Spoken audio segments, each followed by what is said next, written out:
Well, it's summertime, and so I'm on holidays. I'm about as far away from a sidewalk as you can get, at least within a good drive.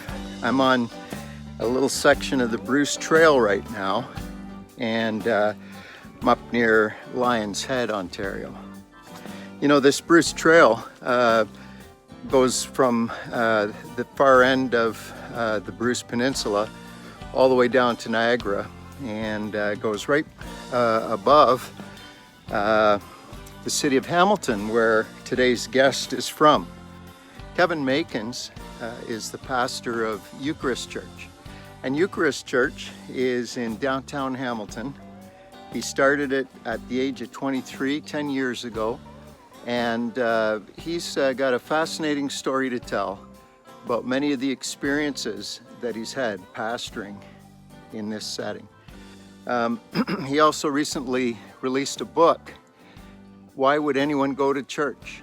And in that book, he chronicles the past 10 years, and that's a fascinating read. You need to go in our show notes, link to that book, order your copy today.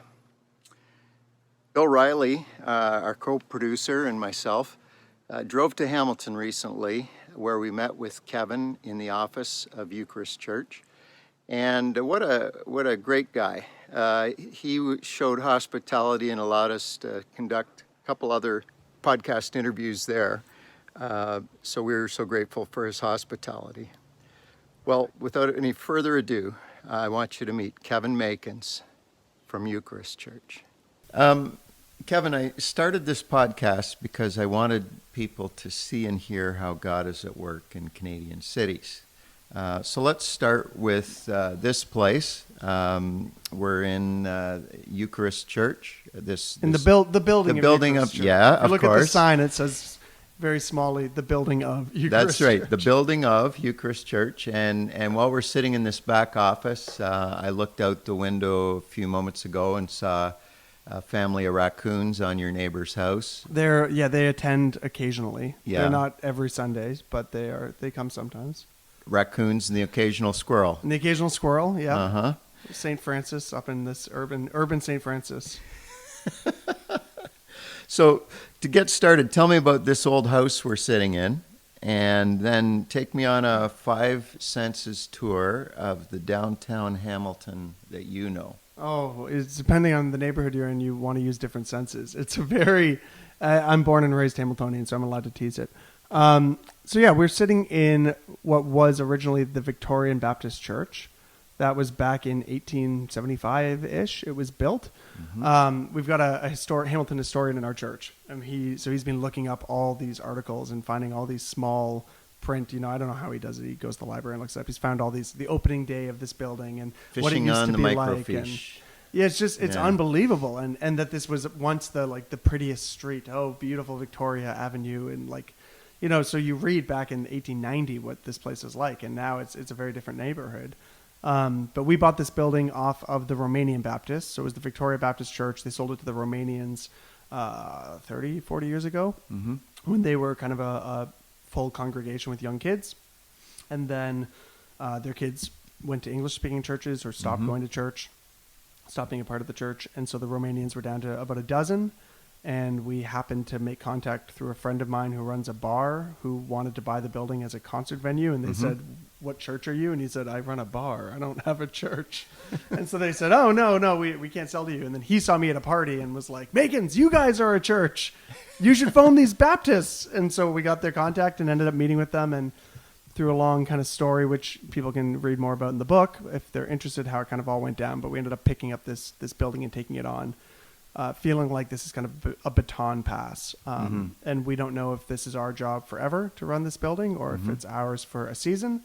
But yeah, we've been trying to integrate this building into our presence in the city while also not being consumed by the building, which I think is a very easy thing for churches to do, that the identity of the church becomes so wrapped up in the building that neighborhoods, backyards, parks, bike lanes, coffee shops, bars, they stop being places of ministry because ministry happens in the building, in the church. That's right. what but we've been led to believe. Yeah, and fair enough, and there's amazing things you can do with a building. We rented for 7 years, so we got used to not having a building. Yeah. And so having a building opens up a ton of opportunities, but there are just, as with all good things, there are ways it can be used that maybe go sideways. So we're trying to figure out what does it look like to let this space be a gift not only to our church, but to the church and also to the city, to the parish.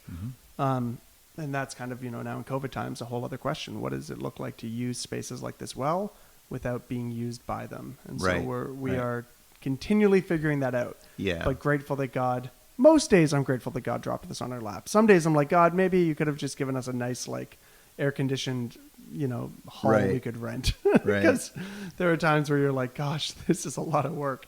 Well, but it's kind the of community's really on it. kind of like the difference between being a homeowner or renting. Totally, yeah. And in this case, you're like a homeowner with 150 people, and nobody's quite sure who owns the house or who's supposed to do everything. Yeah. So you have to kind of figure that out as you go. But we are figuring it out, and it's been amazing to see even our congregation jump at, okay, how do we use the building well, and also say, what else can we do that's outside of this space, and so I feel like in many ways the congregation is really leading the charge on figuring out what that looks like. Yeah, yeah. And the Romanians, the gracious Romanians gave you the building for the price of a house. Yeah, now needed the price of a house put into it as well. Right. Bringing up this stuff. But yeah, they gave it to us for a very affordable price, and they continue to meet here in the evenings, which is great. So historically, up until now, we've had the meeting house in the morning. We are at 3, and then the Romanians are in at 6. And so we've had 3 congregations meeting in here. And the meeting house just moved out because their building's done. So now we're just 2 churches now meeting in the building. So I got a copy of your book. Oh, and you've got it on hand. Anyways, the book, Why Would Anyone Go to Church? A Young Community's Quest to Reclaim Church for Good. And I think you told me it was about 51,000 words. And 51-ish. I read your book faster, I think, than any book I've ever read. Yes, that was a goal. Well, actually, there's a couple other books that I read just as fast, and that was I Wish I Had Duck Feet and Are You My Mother? Okay. But those are great classics. Yeah, great classics from my early years. Anyways, I resonated with how you wrote and what you were writing. And there were a lot of times when I'm hearing your stories, it was reminding me kind of a younger version of myself when I was planting New Song Church in Windsor. And I've survived 26 years of the glory and the horror of pastoring. That is a long time. Yeah, in spite of myself, I'm still there. And but the way that you reflected on stories and some of the mistakes you made, some of the insecurities that you had to work through. Abundant amount of Yeah. But it really gave me a sense of the holy grit that's at work in you. That these tension points in your life are actually something that God takes and says, "Oh, okay, I can rub you raw in these ways, and we can work with this. we can work with this." Yeah. So I want you to tell me a little bit about the process of seeing a book to completion, and also having accomplished the writing of your first book. What effect has that had on you? So the process of writing, talk to me about that.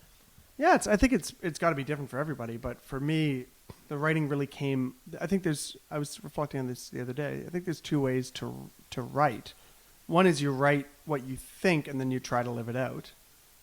The other way is you live it out and then you write what you found. So they're just kind of different directions. Yeah. Starting a church at 23, you don't know a lot. you just don't. You don't know anything. Yeah. You're an idiot, And I'm still, now I know 5 things, which is great. It's 5 more than I knew before. So I think when we started, I like creating stuff. It's fun to me. I was making radio podcasts on cassette tapes when I was a kid. My first book was Sesame Street's on Fire when I was 5.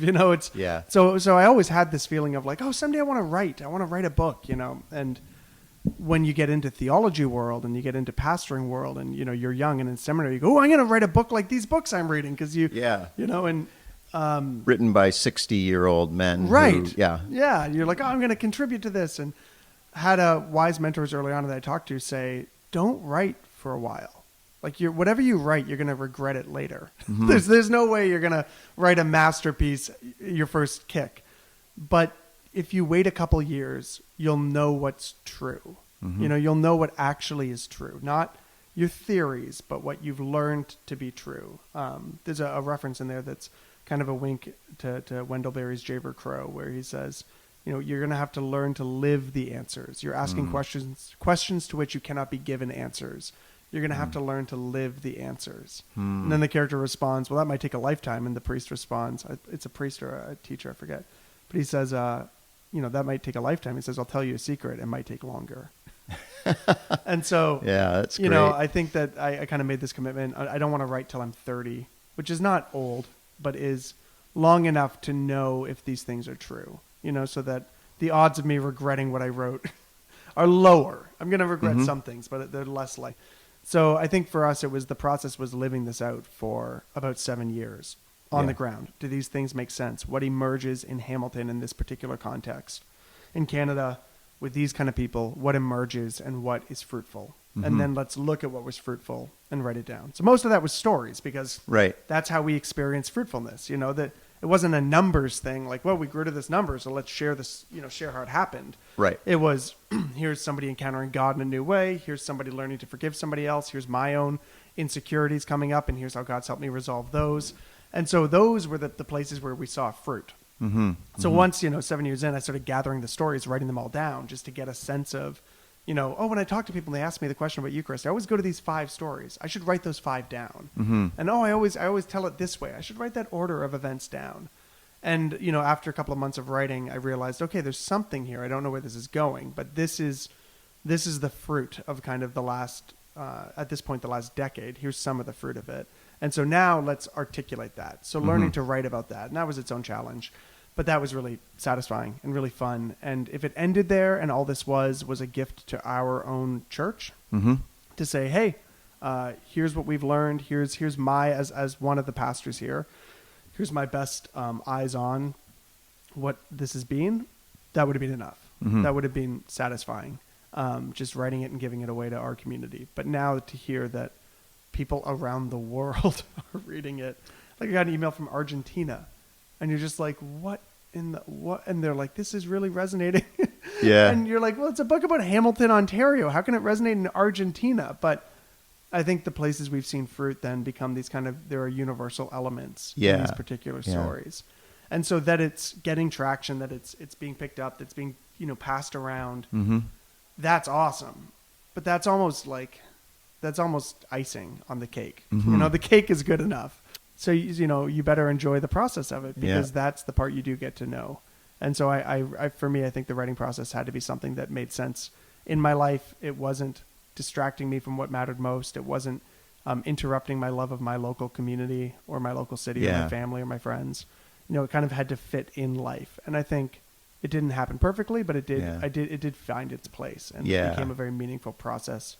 Just in the creating side. Right. It's like that verse about cast your bread on the water and in many days it'll come back to you, which I never really quite understood why you would. I still don't really understand why would you throw your bread? Why is there bread? I want to eat. I don't want soggy bread. I don't understand. Yeah. And why would you do a soggy bread when it came back to you? Is it like ducks? Is it about ducks? Maybe. Okay, give me your interpretation of the text. I don't have one for this one. Well, I'm thinking of writing my first book on it. Soggy bread is what it's called? Soggy bread, yeah. But you've got you got a deal to write another book. I'm working on another book. Yeah. Right now, I'm marinating in the juices. Marinating, yeah. You got some ideas on what you're going to do with it? I do, but I am not yet able to say Not them at into liberty. the ether. Yeah. But I think it's, this book was very much about community. Mm-hmm. For anyone that's read it, it's rooted in a local community. It involves all these different characters, and it's about a communal expression of faith. And I think the next one I want to talk more about the individual side of faith, which I think for a lot of us is the default in kind of evangelicalism, is you are a Christian first as an individual. Mm-hmm. I don't think I believe that. I think I don't think I believe that. I'm still figuring out if I believe that. I think I believe that you're fundamentally a community, beyond an individual. You belong to the body of Christ, and you are associated by the people around you that you live with. But you are also an individual. Yeah. There's a paradox there. There's a tension there. Yeah. So I'd like to talk That's more worth about exploring. Yeah. Yeah, I'm going to talk more about the individual side of faith, the transformative power of faith, and why it's meaningful to be a Christian in a world with billions of options for belief and billions of options for identity. Why this one? But beyond that, I'm still marinating, still trying to find the way forward. think that you're a new kind of apologist. It's a funny thing. Someone said that. They said your book is an apology, is an apologetics book, a defense of church. And I thought, this is the weirdest defense of church ever. I talk about putting bread in my armpit and then how everyone hurts each other. That is the weirdest kind of church apology, but it is a bit of a... We're back to soggy bread again. Right, right. Yeah. But there's an evangelistic edge to it. I don't care what people believe. I'm not out to... Well, I care, but I'm not out to control somebody. I'm not out to say, you better believe what I believe. I think that's the classic kind of defense of the faith is, you have to become like me and believe what I believe. Right. But I really value story sharing. Yeah. And I value saying, here's what I found fruitful. Here's what I found meaningful. And if you don't care about that, then that's okay. That's your right to walk away. But let me tell the story. And I think that's some of the best apologists, defenders of perspectives, are comedians and storytellers. They naturally woo you into understanding the world through their lens. But the church has often had this aggressive, like, I'm your tutor. I'm not like a storyteller. I'm your tutor. I'm going to tell you what's right and smack your hand if you get it wrong. Right. And maybe that worked in certain cultures, certain times. I'm not going to, some cultures like arguing about religion, but I'll tell you who doesn't. Hipsters in downtown Hamilton. I'll tell you what doesn't. Liberal people in Ontario, which is majority of urban areas, are those kinds of personalities. And they just don't find that compelling. So I don't want to start there. With young people and with people that are disenfranchised or being hurt by the church, I'd much rather start with listening and with story sharing. Yeah. And then let the Spirit do the other stuff. It's so beyond my pay range. What an incredible thing when we actually give the work of the Spirit back to the Spirit. Yeah, she's so good at it. Like, the Spirit is so good at transforming people, and I'm quite frankly rubbish. Like, if people ask for advice, I share it, and then they go, I'm not going to do that. And I'm like, well, what? I am much better letting the Spirit take care of this stuff. Yeah. The Spirit is so capable. Oh, yeah. Oh, yeah. So you attended Heritage College. I did. In Cambridge, Ontario. And we have at least one mutual friend, Rielly McLaren. Buddy, the bearded chaplain. The bearded chaplain. Although not so bearded during some COVID times. I thought he was looking kind of fresh. Yeah, well, he's got a woman in his life, so that may be affecting his grooming habits. That is true. He's looking sharp these days. Yeah, he is. No, Rielly's a dear friend. Yeah, he worked with me for 6 years at New Song Church, and he was the chaplain at St. Leonard's House after I finished up there. And in fact, one of our upcoming episodes, we're going to be we have an interview in the can with Rielly where he talks about his chaplaincy work with sex offenders and the victims of sex offense. And and when you and Rielly were in school together, you were part of the pastors therapy group. Yeah, so to be completely accurate, they were all in school a little bit before me. I'm the junior pup of the group. Okay. So they were in seminary together.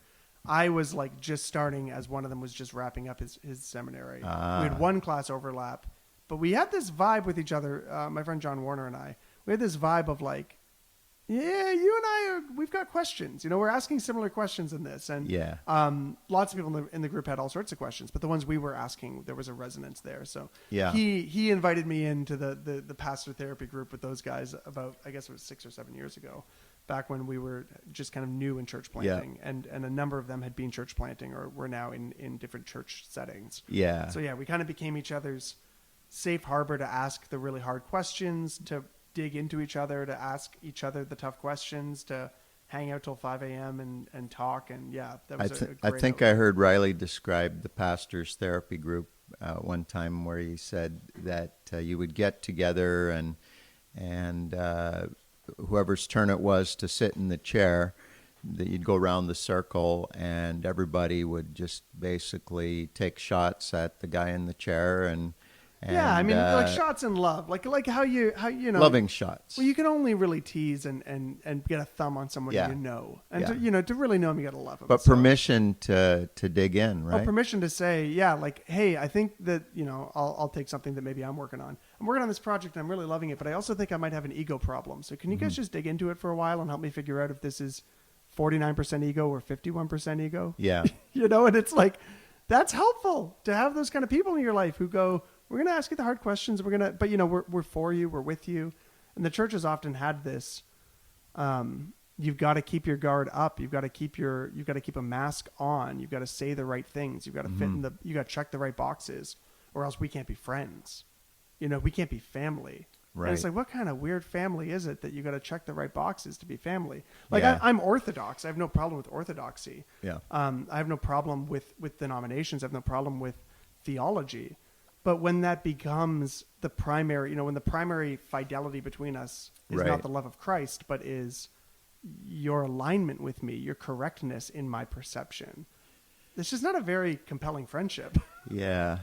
Some of those guys are hard to take, aren't they? Well, I mean, I've been that guy about my own things, so it's not like I'm above it or beyond it, but to have people that help you notice where you're getting into those kind of habits, who can really help you kind of strip off those layers. It's a very helpful thing, especially for people that are in pastoral kind of work or ministry kind of work.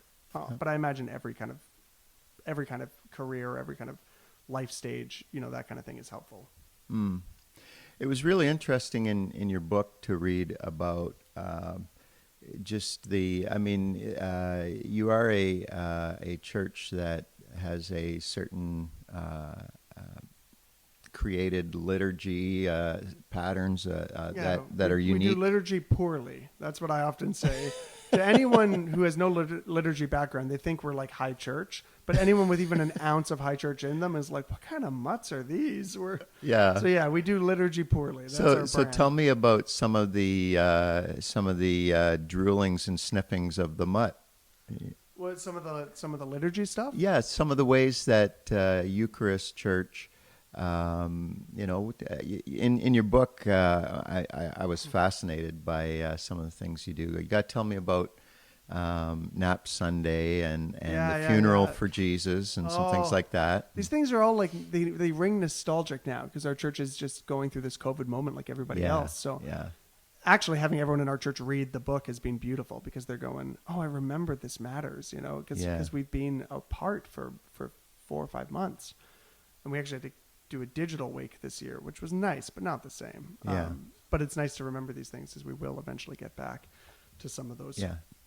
So walk me quickly through your church calendar. So these are the kind of our church calendar. I mean, we follow the wider church calendar loosely.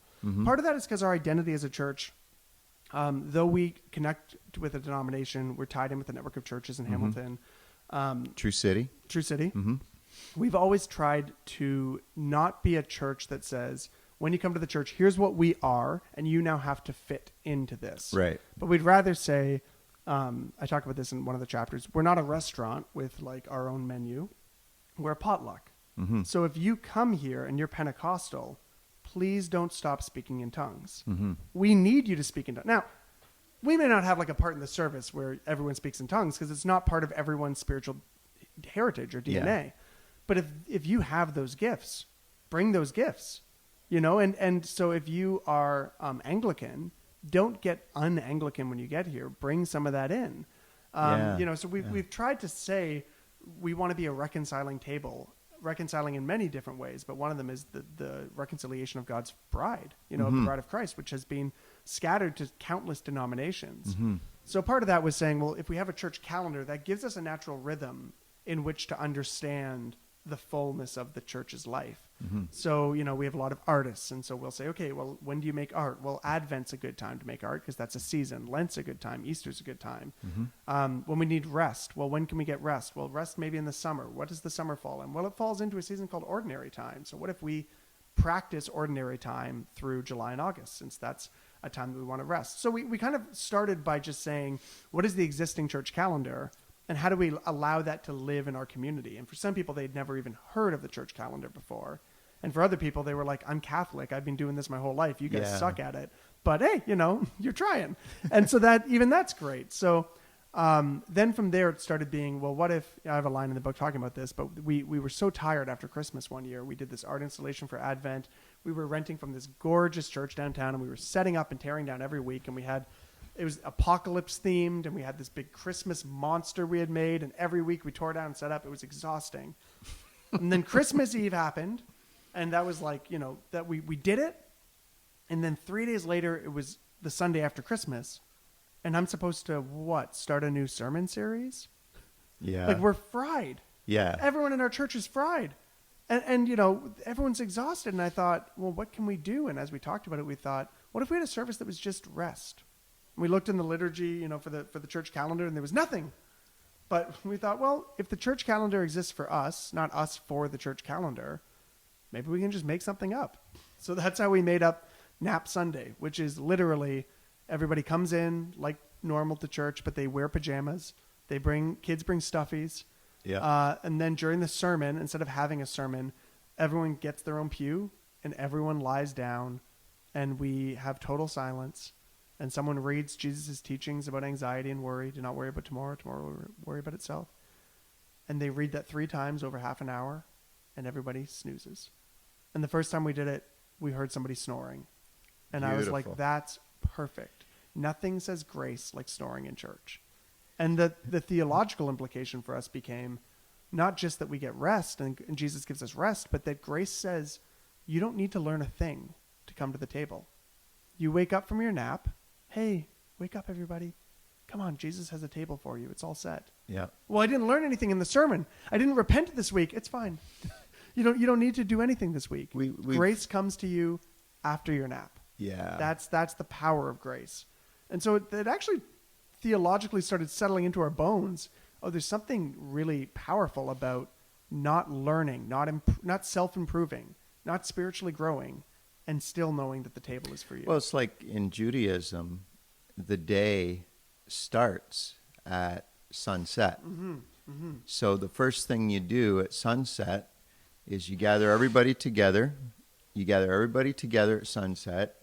You have your meal rituals, and you dine together. You share, and then everybody goes to sleep. Yeah, there's how you start your day. And we've reversed it and said, no, your day starts in the morning when you get up to go to work. Right. But God's idea was... the most important thing is that you go to work. Right. And God's idea is, well, the most important thing is start at the table together, and then after that, rest.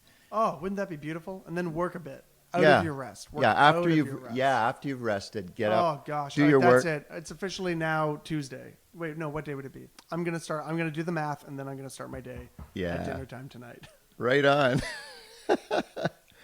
So Nap Sunday, talk about the wake for Jesus. So these things kind of just became part of the culture, and part of the culture was let's just try stuff, and if it fails, that's fine. Yeah. So for every Nap Sunday or the wake for a righteous man, which I can explain in a minute, but for every event we do that takes root, there's 2 or 3 events we do that we go, let's never do that again. Like that. So, but that's fine. Like failure is a part of being the church. Experimentation. Reading the Spirit, trying to say, Spirit, what are you doing? And then see, I'm talking Pentecostal nicely for you. Hey, right on. I am getting more Pentecostal, and that's part of what I'm trying to go through right now is get good with the ghost again. But that we can try and we can fail or be successful and fruitful, and either way's fine, you know? So the one that has taken that we've also loved is The Wake for a Righteous Man, which is an attempt to kind of understand Good Friday as an event, you know, not as a holy day on the calendar, but as a living event. And so we get everyone to dress up in black. They bring funeral food like Nanaimo bars and triangles. People bring triangle whiskey, triangle sandwiches. Yeah. Not just triangles, not like kids triangles, but Okay. triangle sandwiches. Ding. People bring whiskey and wine, and you know, non-alcoholic versions of drinks. They bring snacks, and then we set up a full table of snacks, and we have pictures of Jesus, and we have, you know, pictures of Jesus in 10 different, you know, ethnic frameworks. So, you know, indigenous Christ painting from an indigenous painter, you know, kind of Coptic Orthodox kind of imagery, white Jesus. You know, we have kind of black Jesus. We have all these different visions of Christ. Laughing Jesus. Yeah, and we have them all up to kind of show us the one who we've lost, and everyone gathers and we have a wake, and we have kind of classical music playing, and people make small talk, and it was in our house at first, and we've had it now in the building a couple times, and it's all very somber. And then at a point in the night, somebody will get up to the mic and say, like, "Hey, excuse me," and everyone will look over and the music will get quiet, and they'll say, "I only met the deceased once. I was getting the water from the well in the village, and couldn't go in the morning." And they'll start telling the story of a character in Scripture, Right. whether named or unnamed or fictional or historic, and they'll kind of do a monologue from the perspective of someone who met Jesus or loved Jesus or encountered him once. Yeah. And 3 people will do that. We have 9 over the night, and they'll each kind of give a story of the deceased. And the only 2 rules that we have are be honest. So pick a character that means something to you and get in their sandals, and don't know the future. Don't say, "But I'm sure he'll rise again." Like, no, they didn't know that. They didn't know that. Right? If you don't go Even though low, he told them, they still didn't know that. No, Yeah. they're all like us, stupid like us. And so it was like, get your head into the depths of this moment. Get as sad as this would be. Really let it hit you that you've lost the one you love, so that when Easter Sunday comes, we can ascend even, you know, higher. We can leave the grave behind. But that took a while to kind of get people feeling comfortable with this idea. And you know, you'd still have the odd person that would say, "I'm sure it's all going to be made right," you know, in their speeches early on, because Christians have been taught you have to resolve every night, every service has to resolve. Yeah. But now it's become, it doesn't resolve at all. It's incredibly painful. People pick characters that have suffered, characters that have lost faith, and they themselves are losing faith or suffering. They pick characters that have been abused. If they've been abused, they tell the story. And you get this moment that I think this is what liturgy does so well. Is it's like, if you're watching the video of this, you'll get this more, but I'm using my hands to describe this. But it takes the past, 2,000 years ago, and it takes today, 2020, 2019, whenever we've done it, and it just pulls the past kind of pulls them together like a material, you know, pinches both sides and squeezes them together. And for that night, you don't really know if you're back then or you're here now. You know, like you feel like you've traveled through time a bit. And Andrew Root, actually, in his book, The Pastor in a Secular Age, talked about how ancient people, not even ancient people, like up until the Enlightenment, they thought of time as holy. There were days that were more holy than other days. So he says that Good Friday 2019, or, you know, let's go with like 3050. Good Friday 1350 was closer to the first Good Friday than 3 weeks before Good Friday in 1350. That it's not about chronological time that brings you close to the events of Scripture, but it's that holy time is a wormhole that you zip through to get back. So every Easter, we are closer to the first Easter. Right? On the day of Easter, you're closer to the first Easter than you are 5 years ago. Because it's not about chronological time moving forward. It's about holy days that puncture reality and invite you to travel through a wormhole back to when they occurred. Brilliant. So that's in Andrew Root's book, The Pastor in a Secular Age, which is one of my top books of the last couple of years. But really said to me, oh, that's why the wake works. Right. Because we're back there. We've traveled through time. That's why liturgy matters. And you can get too liturgical and you can lose presence here and now because you're always trying to be a time traveler going back to the ancient, you know, because everything's too liturgical. Yeah. But I think for more Protestant evangelicals, we've tended to have no time travel in our faith. Yeah. Everything's modern. It's just so no wonder we're disenchanted. Yep. No wonder we feel like the events of Scripture bear little resemblance on us, and no wonder we've taken Scripture and made it ideology, made it a bunch of rules and beliefs and frameworks that we pin in a book because we don't know how to encounter the living Word.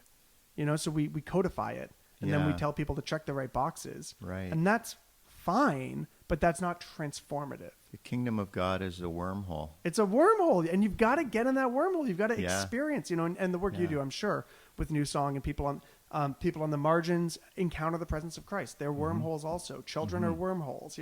Joy and suffering are wormholes. So we have wormholes to access it. But liturgy and holy days, whether made up, but especially when they're the ancient holy days, these are all ways to access the kingdom of God. And we've only been able to experience that because we have people from all these different traditions coming to our church and bringing their gifts of their backgrounds and denominations. The potluck is a brilliant metaphor that is so often missing in a lot of box set churches. Well, yeah, they're like, if you bring Caribbean, they're like, oh, I'm sorry, we're Italian. Yeah. Like our restaurant's Italian. So I know you're from the Caribbean and you've got all this Caribbean flavor and all this Caribbean food and all these insights and worldviews, but we need you to really be Italian. Yeah. Because you're at an Italian kitchen now. And that's, again, maybe that's fine. But yeah, when you've got the potluck idea that the church is a potluck and the kingdom is a potluck, suddenly every new person brings with them something to share. And we need to welcome it. We need hospitality to welcome it. Yeah. And most of what people bring is likable. Yeah. And sometimes tasty. It's not likable to you, but somebody else is like, no, this really, Yeah. this dish is delicious. And I love the idea of the church as a potluck. I find it so compelling still. So let's talk about your family for a minute. Your wife, Mag, you guys 13 years married? 13 years married. Yeah. Going strong. Got married at 15. Right no, on. Not quite, but 20, which is almost 15, which is scary. You were almost legal when you got married. Yeah, we couldn't rent a car on our honeymoon. And we weren't even That's close. Right, you weren't 25 At yet. 25, we weren't even close to renting a car on our honeymoon. Yeah. I always say, like when couples say, you got married at 20? I go, yeah, it was probably a bad idea, but it worked out really well for us. Yeah. So I always start by saying, probably don't do it, but also, if you want to get married at 20, get married at 20. It can also be the best. Yeah. Forces you to grow up a bit. And you got a daughter, Clementine. She's 4. Yeah. She's and the best. Oscar is how old? 9 months. 9 months. 9 months and 4 teeth. Okay, so he is probably in the story of his life. Something that will be repeated is that he was a baby during COVID. Yeah, 19. He has no idea what's going on. And let's talk a bit about the shutdown. So, how has the shutdown affected you personally, you and your family? Are you okay? And what's... Are you okay? No, I'm not okay. Well, it's okay. It's just you and me on this podcast. Right, No one's okay. listening. Here's all my you can tell me sadness. your junk. Yeah. We are okay. So when the shutdown started, we were it's been very disappointing. It has been a very disappointing, painful season in many ways for me. Mostly my own sadness and wounds. So we were on a road trip in America. I had taken a 5-week parental leave. Yeah. And we were going to road trip all across America with our kids. Nice. We were going down to Florida. We had a free place in Florida, 2 free places in Florida. We had a cottage on the way down that was free. On the way back up, we had a family in the mountains of North Carolina give us a massive wood cottage that sleeps 12 people. Wow. For free. And we were going to stay there for 2 weeks. I was going to write the first draft of the second book on this 5 weeks that we were gone. And about a third of the way down, as we were, 20 hours or so from the border, 15 hours from the border, driving with kids in our Nissan Versa, 2 kids packed full, we started seeing COVID news get worse and then worse and then worse. And then the NBA shut down.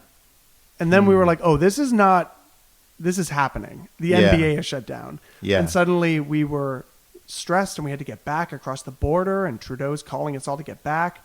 And so we drive 15 hours one night to get back over the border. And then it's like, well, I've got the book release coming up and that'll be okay. And then we'll go, and we got church. At least we got church. And then church starts getting told, no, you guys can't meet. And we're like, oh, okay, the church is paused and I'm gone. So the elders and my co-pastor Jill are putting together videos every week now, and we're watching them on our trip as we start coming back going, what is happening? And then we get back and we go, well, okay, well, at least the book launch, by then it'll be fine. Mm-hmm. No. Now the book is called Why Would Anyone Go to Church? And I'm releasing it during the only time in human history that you can't. When no one on earth is going to church. That is the weirdest timing to put out a book about something that's been happening for 2,000 years. Yeah. I thought this for sure would be still going on.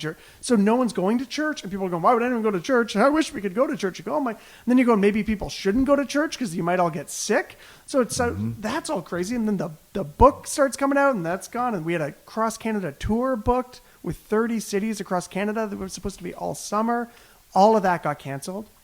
And the church that I love that we wrote about is, we're in diaspora. We're kind of scattered across the city. Yeah. And you're going, God, what? This sucks. This is the worst. Why is this happening? And where are you? Mm-hmm. And so, yeah, it was a brutal kind of death to the ego of, all the planning. I'm an Enneagram 3. I like a good plan. Mm-hmm. I like a good, seize it and let's go, charge ahead. Yeah. And this has really been a season of you don't even know what's going to happen tomorrow. You thought you knew and you had no idea. We can't predict the future now. You can't predict it. Your plans, hold them with an open hand. Yeah. And so, yeah, it's been difficult. My kids are both, my daughter was in daycare a little bit and she's home all the time now. And so, they're feeling it. We have two housemates. So suddenly our house got really small because everybody's home all the time. Mm-hmm. So yeah, it was just, a really hard season. And yet it's also been one of the most fruitful, beautiful times of my entire life. Mm-hmm. We're seeing, now that it's warm enough, we can see friends in the backyard. You go deeper with fewer people, which is really good for someone with my kind of temperament. I like large groups. I'm an extrovert. Yeah. But, sitting around a fire till 3 a.m. last night with two of my best friends is just, that's amazing. And suddenly no one can travel anywhere. So we were going to go across Canada. We had friends that work, they go to LA and New York all the time for work. And suddenly we're all just in our backyards and we started calling it Cottage in the City. Summer 2020's Cottage in the City. We pretend we're at the cottage. So you go to Dairy Queen and you go, wow, it's so nice that they have a Dairy Queen in this small beach town, Yeah. We go to Lake Ontario, we go swimming and go, wow, Lake Huron's so beautiful. This, we've just kind of pretended that we're at the cottage, and there's been all this beauty in our church. People are organically gathering in backyards. They're taking care of each other. Mm-hmm. We're making these videos every week. Different people are owning different things. We're going to totally have to revision what it looks like to gather. We're not going to just You're back to church planning. We're back to church planning. But with the wisdom and the relational web of a decade. Yeah. Maybe that's why God did this to the whole world. So that I could get some content for the next book. That's right. No, I don't quite believe that. But but there has been those realities that, I used to make this joke, Kevin, where I'd say, at 10 years, Eucharist we should shut it down and close it all the way down, close everything, and then restart as the Eucharist Church of Hamilton. Just so that our empire doesn't get so big that we end up kind of losing our souls. And 10-year anniversary is in September. And that's exactly what's happening. And we're not back to scratch in terms of the community. The community, everyone's still participating, belonging, but we are back to scratch in terms of expressing how God's Spirit is at work in Hamilton. You're planting a church with a building, with some income, a bit of a budget, and an incredible core group of people that know each other and are committed to each other. We got the best church plant I could ever imagine. Yeah. The first time we had like 20, 30 people in a church plant. This time, though, we've got and people have jobs now, and they've got insights, and they've got relationships with their neighbors. So this is the best time to be planting a church. Yeah.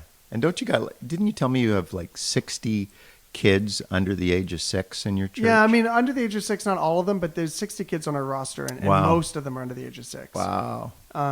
So yeah, these are all, if we're trying to say, how do we make COVID and post-COVID the same as before, we're in trouble. Yeah. It's not just the church, that's everyone. If you're trying to make your life the same as it was pre-COVID, then you're missing the opportunity in this, and that's the idea that the Spirit is personal enough to be present in this for each of us. Yeah.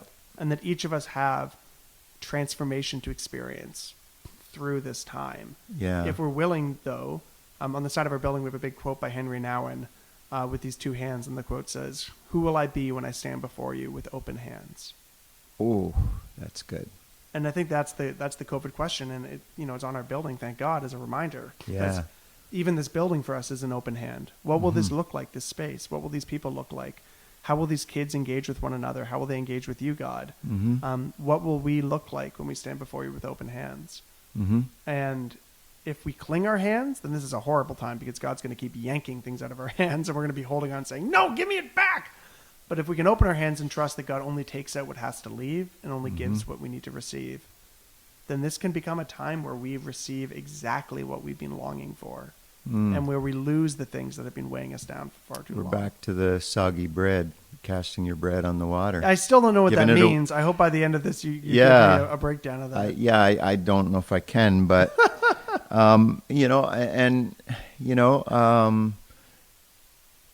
your best guess, or what you think the Spirit is whispering to the church globally, because this is happening to all of us at the same time. Any thoughts on what God's up to? Well, I won't get concrete because I've taken July. I don't know when this is coming out, but we're recording it in July. We're coming out August, sometime in August. There you go, locked and loaded. Actually, you know what? We have August 1st. Nice. Oh, that's my daughter's birthday. Happy birthday. Happy birthday, Clementine. I did this for you, honey. Yeah. She's like, why did you put it? I want Sesame Street. I've committed July to being a month of things laying fallow. So I've been trying not to give any answers or even guesses at solutions. But if I had to guess what God was maybe up to in this, I think that Christendom, the kind of power institution of the church, captured our imagination for too long.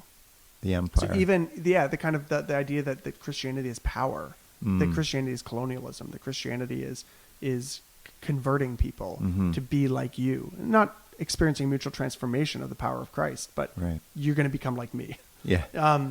Which is what the worst of evangelism has looked like. The idea that we're going to have these big staff teams and these big buildings, and that, all this kind of stuff, that's the default of church. Right. Not the outlier, but the default. Right. I think that is going to be killed by COVID. I hope that's going to be killed by COVID. Because it's just that we can't gather like that. I mean, gosh, to be a mega church right now, can you imagine the stress of that? I know personality-driven some of the guys I know, they got a big challenge. Well, yeah. I mean, we have a big challenge as a smaller church, but we have a web of relationships that have been able to kind of keep this going. And the churches that aren't stressed right now, I'll tell you who, the house churches.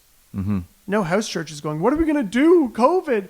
They go, okay, we're not going to meet together for a while, and then we'll go back to houses. Yeah. And no, what if we lose some money? That's okay. We only pay a few people a little bit, or, we don't pay anybody. We give our money to other causes. Or smaller congregations might be fine too. It'll depend case by case. But I think the big church, the kind of attractional church, I mean, how are you going to get people back after 5 months of them going and doing other stuff on a Sunday morning? If your church is, we're the best show in town, and this is what you want to do every Sunday because we're such a good show, well, once everyone's been away from it and out of the rhythm, I do wonder, what's that going to look like? What's it going to look like when the show is a third of the people, when you can't sing at the show, when the sermon looks different, when the pastor can't preach 5 times on a Sunday without burning out. So now you've got to get other lay leaders up to preach, and they're not very good at it, but boy, are they a part of our community. There's all these beautiful opportunities, but if we cling to this, we are going to be the awesome show kind of church. I just can't see how you make it through this well. Maybe the meek will inherit the church. Maybe. I don't know if I'm so meek, so hopefully, I don't need to inherit it, but I'd like to be a part of it.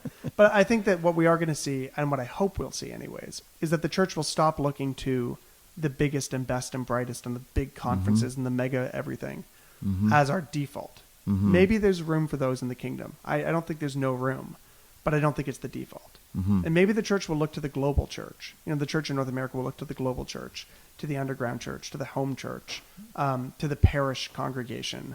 Maybe we'll look back in time to look at, I did an interview with someone the other day who was raised in Philadelphia, and said that when he was a kid, he was Jewish, He's now he's a Messianic Jew, pastor, rabbi. It was a fascinating interview. But he said he saw all these parishes that were open 24/7, these Catholic parishes, where shift workers would get off at 3 a.m. and go by and pray their Hail Marys and light some candles and do confession and then go home. And he said they never had that many people. He said the synagogue would have 1,000 people on a Sunday or on a Saturday or whatever day they celebrate. Saturday, I think.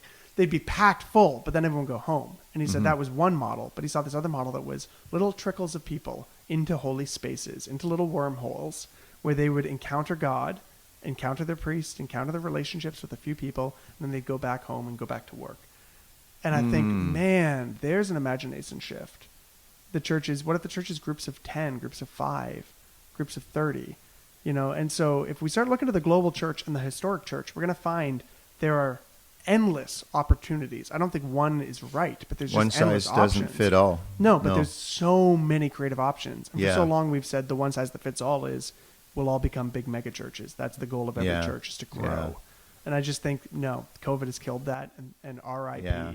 Rip mega churches default. That just made all us little guys and girls feel bad about ourselves because we weren't successful. And I'm just by saying that all this so metric, that I feel good about myself. The whole point of this is just to self-justify why we can't grow. Yeah. No, I'm kidding. Well, I feel good about you, so No, I feel take awesome my vote. about this community, and it's going to look different for us Yeah. too. We're all in this together, but again, if we have open hands, God might say, here's a beautiful new thing you never would have thought of if your imagination was still hijacked by becoming bigger and better.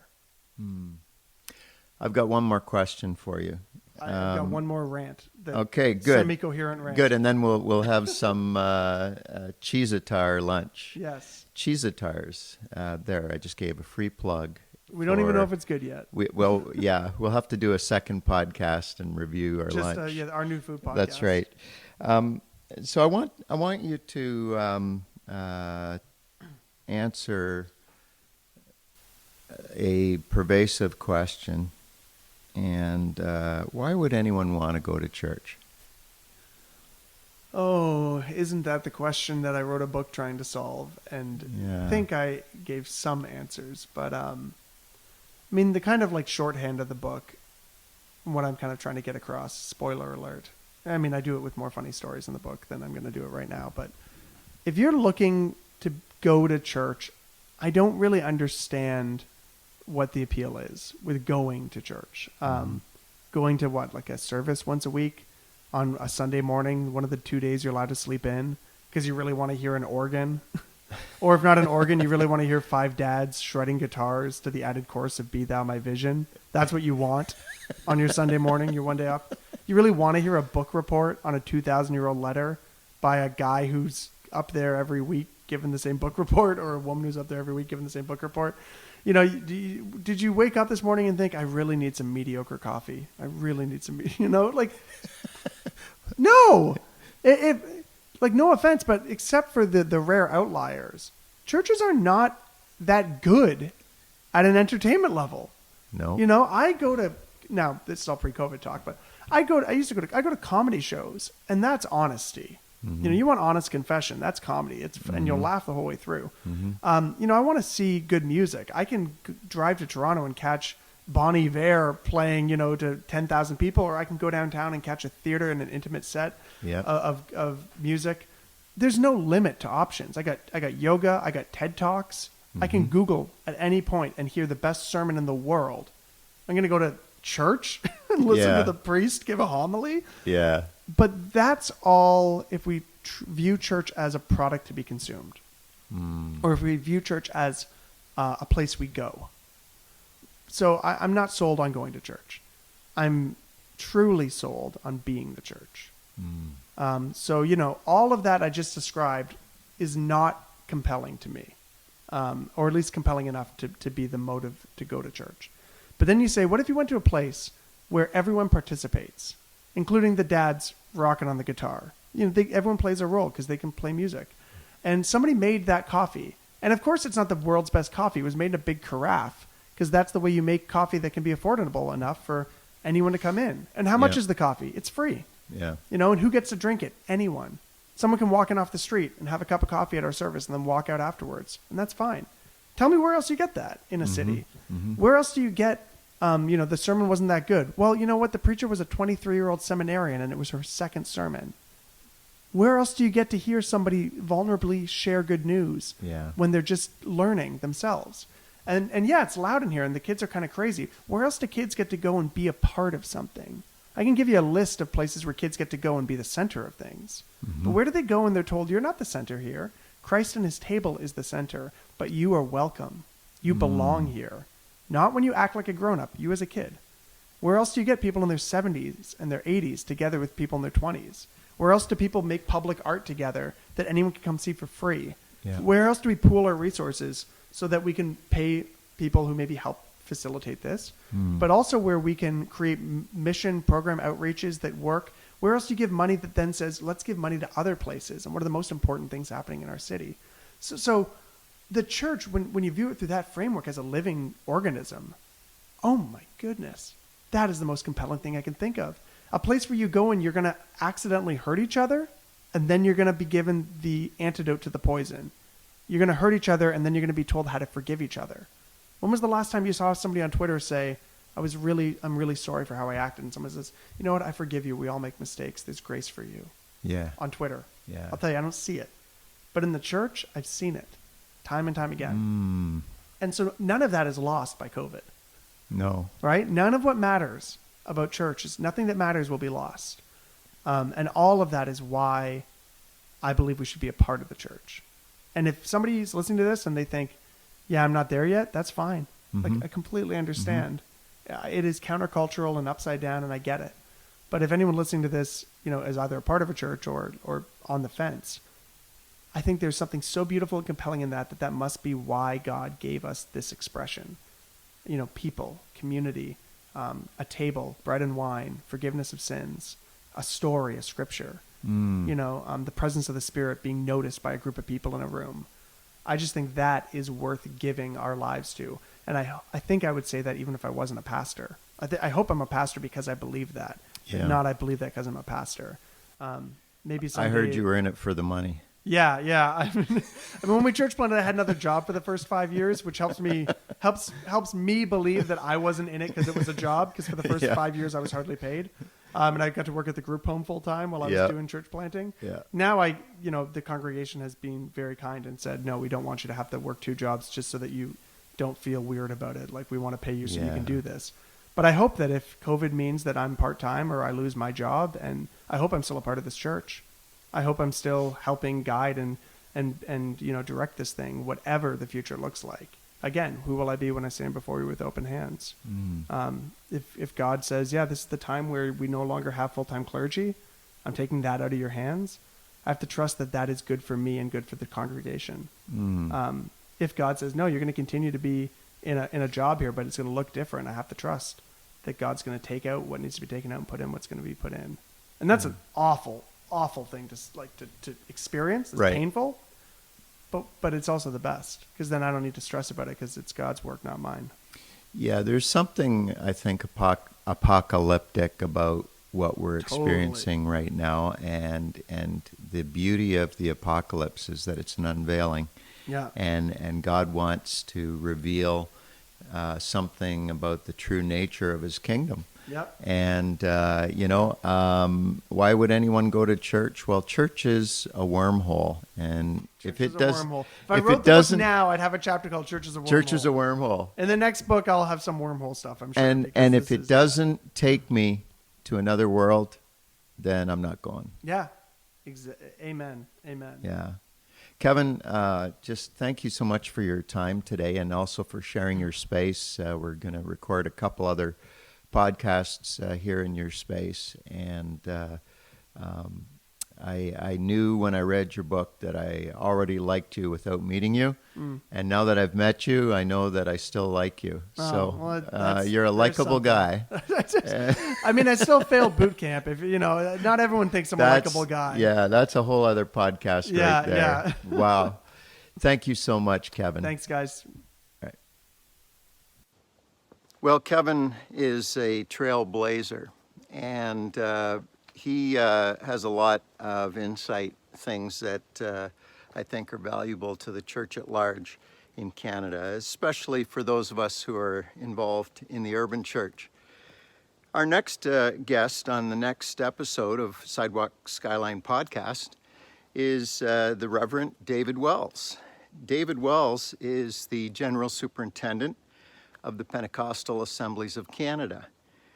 He's also recently been elected as the president of the Pentecostal Charismatic Churches of North America, a collective of Pentecostal churches that are working together for unity. In our episode coming up, we're going to have a view from 30,000 feet. What does Canada look like from 30,000 feet? Now, when we think about Canada and this trail that I'm on my holidays, the Bruce Trail, this is certainly points out something true about Canada. Canada has far more landmass than it has people. And the majority of Canada is just countryside. And yet the majority, over 80% of Canadians' population, don't live out in the woods, don't live out in the country. Over 80% live in urban centers across Canada.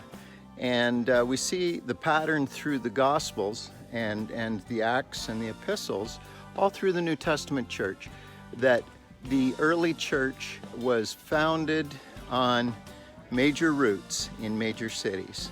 And so that's why in this podcast we focus so much on urban centers, because a lot of people don't know what God is up to in the streets of our cities. And I just think that's a shame. I think you should know. And David Wells is a man who I consider to be a real architect of urban ministry in Canada. And I think you're going to enjoy hearing him on our next episode. Well, until the next time, I'm Kevin Rogers. This is Sidewalk Skyline podcast. And if you haven't taken any holidays yet this year, you better.